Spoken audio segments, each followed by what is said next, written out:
Les clichés ont la vie dure. Quand vous rencontrez quelqu'un qui découvre que vous souffrez d'anxiété, des conseils et des jugements à l'emporte-pièce vous sont donnés. Ils ne savent pas vraiment de quoi ils parlent, ni de ce que vous ressentez. Mais ces clichés sont tellement ancrés dans la société qu'il est difficile de s'en défaire. Il arrive même que l'on finit par y croire. Et ainsi de partir dans la mauvaise direction pour tenter de se débarrasser de son anxiété. Le but de cette vidéo aujourd'hui est de vous démontrer que quand on vous dit de faire appel à votre volonté ou encore de résister à votre anxiété et de considérer que ce serait la meilleure des stratégies pour vous en sortir et ce qui vous amène indirectement à vous sentir coupable de ne pas réussir avec cette stratégie plutôt simple. Et qu'en plus, pour éviter ce type de remarques à l'avenir, vous finissez par cacher votre mal-être, comme une part d'ombre qu'on ose dévoiler. Alors je vais vous expliquer dans cette vidéo pourquoi ce sont en fait les pires choses à faire. Les pires choses à faire si vous voulez vous débarrasser de votre anxiété. C'est parti.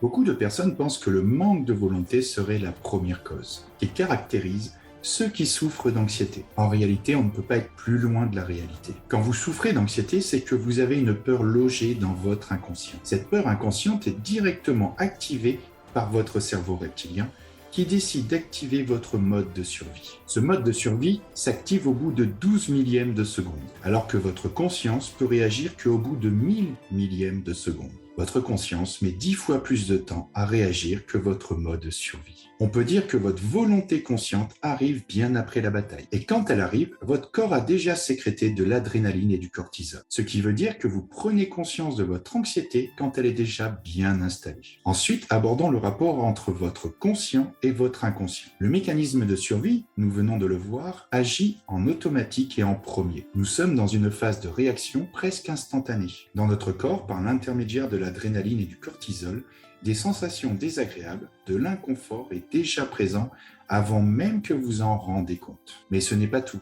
Dans notre cerveau, une petite glande qu'on appelle l'amygdale va réagir quand nous ressentons un fort stress automatique et elle va endormir votre capacité de réflexion, votre capacité à raisonner froidement. Encore une fois, vouloir consciemment arrêter de ressentir de l'anxiété et de ressentir cette peur, c'est juste perdu d'avance. Mais que se passe-t-il si malgré tout, vous essayez par votre propre volonté d'aller contre votre mécanisme de peur? Pour cela, je vais aborder une expérience d'Émile Coué, pharmacien et psychotechnicien du début du 19e siècle, qui est notoirement le père de l'autosuggestion. Il proposait au cours de son expérience de traverser une planche en bois posée au sol sans tomber, ce que tout le monde réussit à faire. Ensuite, il demanda de recommencer à traverser cette planche, mais cette fois, elle était entre deux immeubles. Là, autant dire que la plupart ne tenta même pas de traverser cette même planche qu'ils avaient pourtant traversée auparavant. Dans leur imagination, les personnes qui suivaient cette expérience avaient tout simplement peur. Et pourtant, intellectuellement,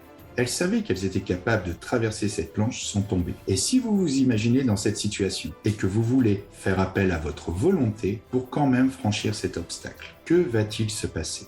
Vous allez vous paralyser. Pour synthétiser la théorie d'Émile Coué, je vais le citer. Contrairement à ce que l'on enseigne, ce n'est pas notre volonté qui nous fait agir, mais notre imagination, notre être inconscient. Pour continuer à le citer, quand la volonté et l'imagination sont en lutte, c'est toujours l'imagination qui l'emporte, sans aucune exception. En effet, quand vous désirez imposer votre inconscient à votre volonté, vous la faites en vous contractant musculairement et psychologiquement, ce qui crée dans votre corps une contrainte, un stress, alors que votre corps est déjà en mode survie. En fait, c'est comme si vous voulez rajouter de l'essence sur un feu pour essayer de l'éteindre. Le plus efficace dans ce cas de figure est plutôt de chercher à se décontracter au maximum, de lâcher prise. Cette explication répond à deux clichés que j'entends souvent, à savoir le manque de volonté des personnes qui souffrent d'anxiété, alors que plus la personne va chercher à contraindre son corps et ses émotions par sa seule volonté, elle va en fait amplifier les symptômes et l'inconfort ressenti. Et pour la deuxième, cette réaction presque logique que quand on ressent de l'anxiété, de vouloir à tout prix la chasser, de se battre contre elle, alors que nous venons de le voir, cela aggrave les choses. Le troisième cliché que je voulais aborder avec vous est celui de croire que vous devenez fou. Comme je l'expliquais dans cette vidéo, quand vous souffrez d'anxiété, votre amygdale a endormi votre capacité de réflexion. Cela explique vos pertes de mémoire, votre confusion et votre incapacité à vous raisonner. Donc non, vous n'êtes pas en train de devenir fou. Vous êtes juste en train de ressentir de l'anxiété. Et si vous voulez vous débarrasser de votre anxiété, il va vous falloir d'autres pistes que les préjugés que nous venons de voir. Si je vous ai parlé d'Émile Coué, c'est parce qu'il est un des premiers de l'ère moderne à proposer que si vous voulez régler un problème qui se situe dans votre inconscient, c'est en communiquant avec cet inconscient et en déprogrammant ce qui génère votre réaction de peur et votre mode de survie. Émile Coué n'est pas le seul à avoir abordé qu'en communiquant avec votre inconscient, il sera beaucoup plus facile de changer les comportements qui génèrent de l'anxiété. Vous avez Milton Erickson, psychiatre et père de la thérapie brève, ou encore Richard Bandler, cofondateur de la PNL, programmation neurolinguistique. Vous pouvez aller vous renseigner sur les prodiges qu'ils arrivent à accomplir simplement parce qu'ils ont cherché à régler les problèmes qui sont enfouis dans l'inconscient par une communication avec celui-ci plutôt que de travailler uniquement avec le mental. Et si vous voulez vous intéresser à la psychologie bouddhiste, même s'il ne parle pas d'inconscient à proprement parler, mais plutôt de voile de l'esprit, vous comprendrez que cette théorie ne date pas d'hier. Alors c'est tout pour aujourd'hui, je vous remercie d'avoir été là jusqu'au bout de cette vidéo.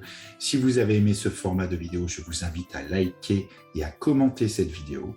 Et je vous dis à la semaine prochaine.